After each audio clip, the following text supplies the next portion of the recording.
Normcore Island. I figure an explanation is warranted as to what the hell that even is. So I'm a huge fan of Animal Crossing. It's one of my all-time most favorite games of all time. So a couple months ago, I started to really feel burnout for Animal Crossing. That's partly because I was trying to conquer these really complex themes that I felt like I had to do to keep up with the community in a sense. I'm sure a lot of you guys can relate to that, but I really love the game, so I decided to give resetting a shot. So I deleted my whole first island. I know, it was really sad. And I decided to move on to a brand new save. And I had a lot of fun playing the beginning of the game. Highly recommend if you're feeling burnt out to just reset it. And thus, Tiny Town Trademark was born, named after my cat. His name's Tiny. He's not very tiny, that's why it's funny. I really wanted to create an island that was walkable and easy to play on, but also kind of like reminded me of my very first island, just for shits and gigs. And in the process, I wanted to replicate some of the more popular builds from when the game first came out, think like giant orchards, diners, you know, very specific custom design codes like the specific museum sign. I just thought it would be really fun to kind of replicate the era, even though it was like a year and a half ago. I am really excited to show you guys the results.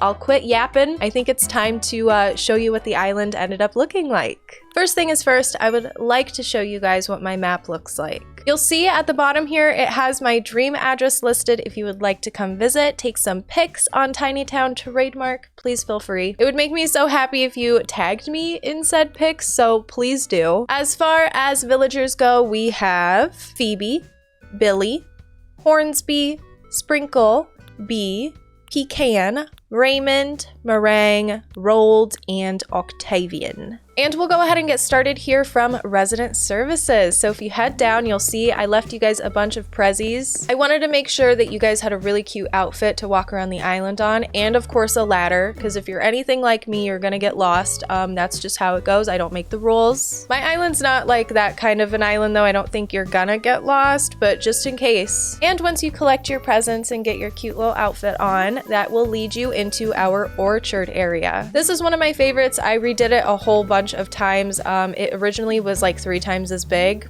Don't know why I did that. I thought that just having an orchard here symbolically also worked just as fine. The signs are absolutely perfect. I got them from Gia Crossing on Twitter. I'll make sure to put those up on the screen or something. But the orchard is one of my favorite areas. I think that it's a great little introduction to our island, as well as our entrance here. I don't know why Billy wants to move out. That's so rude. I'm like, you love it here. You don't want to leave. Just kidding. He's probably gonna get kicked out soon anyways. This is my entrance. I have a buttload of Lily of the Valleys for some reason. Not gonna lie, those are hacked in. I didn't hack them myself, but I did not create the Lily of the Valleys that you see here today. So don't be impressed because it's all a lie. This island's actually not 5 stars. So don't be embarrassed if yours isn't, because mine's not either. And I'm a little embarrassed, to be honest. Once you enter through the entrance, duh, that's what it's for, I have a little DIY station here. You know, spare DIYs, come get some, you know, take one, leave one. Adorable. And then I also have an area where you can grab those little knick-knack things like balloons. There's like a little cider in there, just for funsies. I'll lead you guys this way into my market area. So I wanted it to kind of resemble a little farmer's market pop-up and not seem so established. I wanted to create little stores, so we've got like a little plant shop, a little books shop, and a bakery, and a little cafe. Keep it all in one, you know? I didn't have room for all of those things to exist on their own, so I thought, you know, let's just cram it in. I also have a graveyard that I built in my last speed build video. I changed a couple things since we've been here. We have Julia, Chatter, and Rocket in graves. Julia and Rocket because I have personal beef with them, and Chatter just, you know, for the lulz. I'll lead you back through the market area so that we can go view this whole beach, get it out of the way. I have a shower station that's on beaches, right? And then a tiki bar with all these cute little stools. I thought it was such a creative idea. Somebody mentioned during stream to use a tree stump as a stool. Genius. And then a pool, because you know we like to party. It's a pool party over there. And then we have our lighthouse area, kind of basic, you know, nothing super special. For beaches, I wanted to keep it nice and simple. I also wanted an excuse to not decorate my beaches, so I'm calling it a simple simple design. I figured seating areas would help fill out the big gaps so it doesn't feel so empty, so I have one here. I personally despise decorating the beaches because it's so much work, but also it makes it really hard to go fishing, and I have a goal to complete my museum this year, so yeah, it's not gonna happen. Once you leave the beach, there is a little music area. So far, none of the villagers have used it. It's probably because it's pretty hard to get in there, and I don't know if villagers can squeeze past. You see how I squeeze past there? I don't know if they can do that. Below it is a seating area where people could sit and watch the concert if there was any concerts. I don't know if those are going to be happening anytime soon, especially if my villagers can't fit into the music area. You know what? We're just gonna move on. Underneath the seating area here, I ended up putting just a little flower breeding situation. However, I will let you know right now it's a lie. There are transparent tiles in between these flowers so they don't breed because I have too many flowers on this island. I don't need any more. We're just trying to keep up appearances here. I'm gonna take you to the upper right side of the island. You'll see this little road kind of leads us from resident services, so you kind of have an idea of where we are. But I have a bike rack and a park here. The park is one of my favorites just because it was one of the first things that I decided to build, and I really like how it turned out. I think it's a great space filler. This is the bane of my existence. I thought it would just be so hilarious to put in a buttload of stepping stones to my museum. And it's just because there was one point where it was really popular to do this build. So that's what really inspired me to put a buttload of stepping stones all over the place. This, however, is very excessive. And I did put a little secret area to get in and out of. So if you don't feel like going through all the stepping stones, by all means, try to find the little secret area. It's 4 stepping stones down from the museum. And it leads to a mini rock garden and a sort of empty beach like we discussed. I also have those 2 little museum signs behind this fossil. That's just because the other side I couldn't fit them like I originally wanted to, but I still wanted them to exist and for their presence to be known. A lot of you guys had said that it would be great if I did have a Zen garden, so there you go, it's there. And if you take the stepping stones on the other side of the museum, you will see my real life rock garden. Oh, let me just get rid of that real quick. The rock garden ended up really pretty, and I really like how we were able to incorporate like water and all this fun stuff. Once you exit the rock garden, you have this little excavation site, but if you keep going up, then we got the big kahuna, the big excavation site. I have a ladder there in case you wanted to head down and check it out, maybe take some pics in there. But I'm really glad that I reworked this build. It took a couple days for me to figure out like what exactly I wanted to do. So I'm glad that I took my time with it because it's honestly my favorite build of the island. I can't lie, I love it so much. But that's kind of it for that right side of my island. It's not super easy to walk all the way around to the other side, so I'm gonna reel it back in a little bit and we're gonna head back to the orchard where it all began. We are now in Normcore neighborhood territory. Are you guys ready? I wanted to give everybody a personalized yard, so I'll go ahead and explain them as we go. The first one is Phoebe's. So Phoebe is one of my starters, which is very unfortunate. Starters don't have their real homes, and so Phoebe is stuck with a really bland and boring house when her real house looks like a cool ass little magma pool. So I wanted to give her yard a little bit of that spice, a little bit of pizzazz, give her a little bit of her natural habitat outside. Therefore, Phoebe's yard. There we go. The next house that we have is Billy's. So Billy, same story. He is one of my starter villagers. His house is also very sad and bland and boring, but his OG house, it's interesting.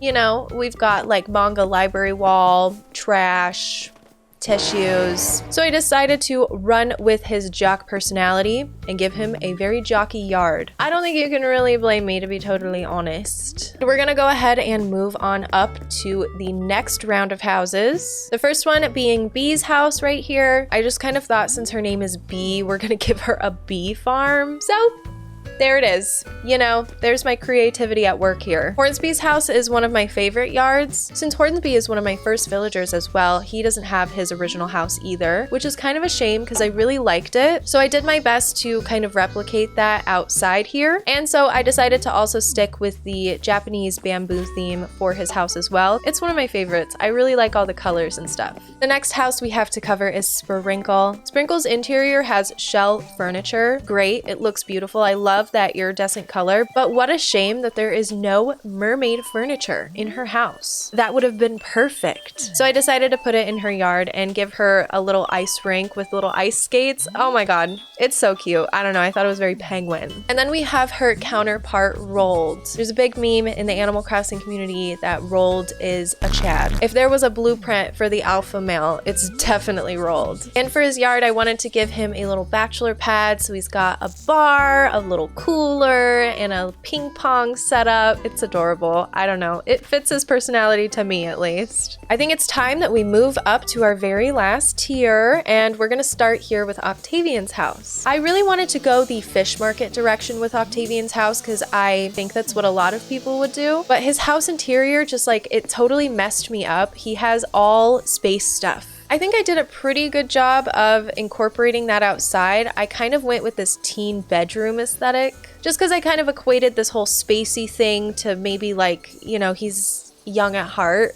I had a lot of trouble with it, but I think it ended up cute, and I don't think I need to explain myself. Okay, we're gonna move into the fan favorite yard. We also got Raymond on the island for the memes, and I made his yard a sort of zoo-like, prison-like viewing area. If you guys were not around when New Horizons first came out and Raymond was discovered, it cannot be overstated how incredibly popular he was. Everybody wanted to have Raymond on their island, and because he's a new character, he doesn't have an amiibo, there was such an economy around Raymond, like eBay listings for hundreds of dollars, absurd amounts of Nook Mile tickets to trade for him. But this Raymond viewing area is in reference to one particular instance where somebody showed up trying to buy a Raymond, and the other person was like, this is for Raymond viewings, not buying. Can you read? And then they went on to ask, what is boxes? Absurd. I love it. Love the energy. Don't know if it's real or not, but now we have a Raymond viewing area. It is immortalized. Next up for yards, we have Pecan, however you say it, don't get your panties in a bunch. But her house interior had a lot of antique furniture, so I wanted to give her like a gorgeous little yard, and I love the red accents. Last house we have is Meringues. I think she's adorable. I wanted to give her a little cottagecore tea party, and I think it fits her house exterior so well. But yeah, let me know what you guys think of these yards. If you would like to watch the speed builds of any of these yards, feel free to reference the playlist down below, because that's where we really get down to business. Up above Normcore neighborhood here, we have a stargazing area. Some may say, oh yes, it's very basic to have a stargazing area. I say, most people have them, and I think that they are very cute. What else are we gonna do with all this Celeste furniture? Okay, it is time to say goodbye to Normcore neighborhood. I think it turned out lovely. It's everything that I could have dreamed of. Of course, I just wanted to give all of my villagers the love and attention that they deserve. So they each got cute little yards, and it's one of my favorite things. But we are not done yet, okay? We have a couple more things that I would like to show you.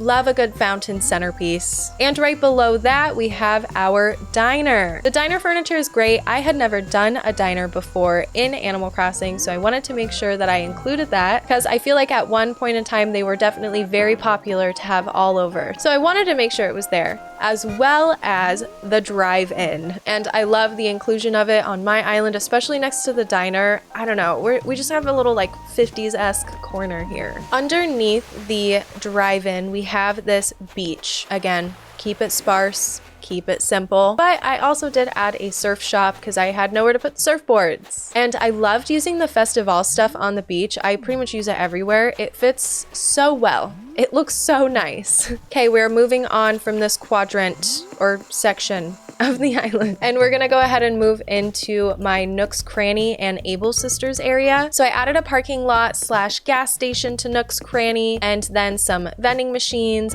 boxes. I feel like having boxes in front of Nook's Cranny is kind of a go-to, a kind of storage facility vibe. I like it. And then I added employee parking as well for Timmy and Tommy. I think we nailed it with that one. And I kept the entrance of Nook's Cranny pretty basic, pretty nice and simple. I love using weeds as accents, can't help myself, so I had to make sure I included that. Underneath Nook's Cranny here, we have the boardwalk with all sorts of games, carnival rides, carnival games, things like that, you know, things that just make sense. Boardwalk isn't one of my favorites, but I think it looks pretty nice. The only reason I kind of don't like it that much is because I just don't really like having big builds on the beach in general. One of my many flaws. Next up is Able Sisters. We recently renovated this whole area, so you might have seen it, but I decided to go with a more colorful theme up here. I originally had this cafe with a lot of brown tones. I wanted to add little pops of color and add a sewing area as well as a sort of resting area, a place for them to have tea,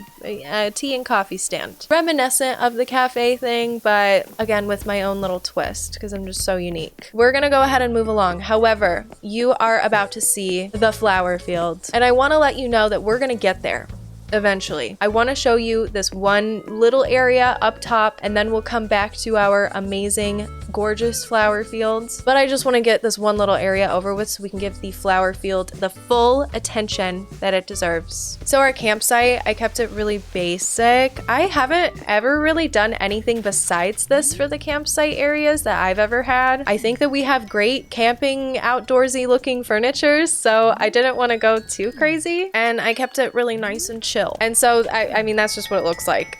Once you cross this bridge over here, it leads us to our secret beach. I went with a little piratey vibe, but I also added a sort of sitting area and a picnic. I don't know. This was kind of like one of the last things that we did, and I ran out of ideas pretty quickly. So instead of racking my brain and thinking of a great elaborate build, I decided I'm gonna just wing it and keep it nice and simple. I already thought too hard, thought too many things about this island, so I'm ready to just not think anymore.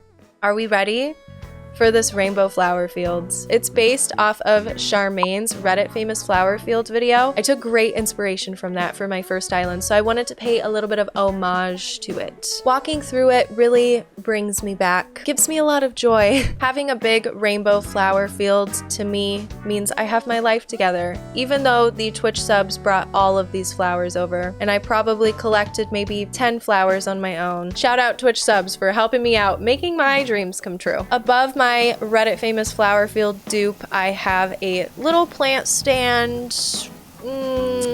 I don't really know. It's kind of a little random. It's not like necessarily a shop because there's nothing to indicate that it is. It's something. It's got plants and they are standing. Before we jump ahead and go into my house, I want to make sure that I show you guys all around because that's pretty much it. Like, this is the outsides of my island, you know? Behind my house, I added a little pool and a big shell rock. Those were super popular at one point too. Putting all of your shells on a rock, which I love, and so I wanted to make sure that I added that on my island, and I thought that rock needs some shells. And now I am ready to show you guys the inside of my house. Welcome to my living room. I love this kitschy tile, and I know a lot of people hate it. I think it's really gorgeous. It took a while to find a wallpaper that really matched. We spent several days on stream discussing, voting in polls, trying to figure out what really works. I really regret leaving the house as one of the very last things that I worked on the island, but it did end up really pulling itself together, and I don't think it looks half bad. My bedroom is just so me. I love it to death. I enjoy clutter and mix matching furniture and adding all sorts of different colors and tones. If I could be eclectic and cool like this in my real life, I definitely would be. Someday I will achieve aesthetic goals in real life, but in due time. For now, I'll just do it in Animal Crossing. This is my DIY room, where I do all of my DIYing. I kept it nice and workshop-y. I really like to play with colors, so I wanted to add little pops kind of everywhere. And I don't know, the mixed-matched vibe just seems to be for me, personally. The very last room might be alarming to some of you, but it's the toilet room. And I understand if you're confused, but did this happen to anybody else? When I first started to play the game, my Nook's Cranny, my balloons had toilets, my villagers kept giving me toilets. I ended up amassing a large collection. About a quarter of this room is just toilets that I obtained, not of my own merit. And for the longest time, I had a toilet section of the island. I figured, let's shove it all in a room. A ton of people were so nice as to gift me the rest of the toilets that I needed, and thus the toilet shrine is born. There's a nice little walk up to the golden seat if you would like to have a seat. Let me know if you ended up amassing a buttload of toilets too. Buttload? Okay. Because I feel like that's not just me. A lot of people have related to this. That is essentially my tour of Tiny Town. I'm really excited to transform it for the fall, take my sweet time with it, you know, not rush as much as I did with this iteration of the island. So if you would like to be a part of that journey, feel free to come follow us on Twitch, twitch.tv/FinesseCrossGirl. If you'd like to watch any of the speed builds for some of the areas on this island, I'll make sure to link the playlist down below. But I'm really excited for what's in store. If you guys are gonna do a fall island too, let me know. I need some ideas for areas to put on my fall island. Thanks so much for watching. I hope you're having a great day and you continue to do so, and I will see you in the next one.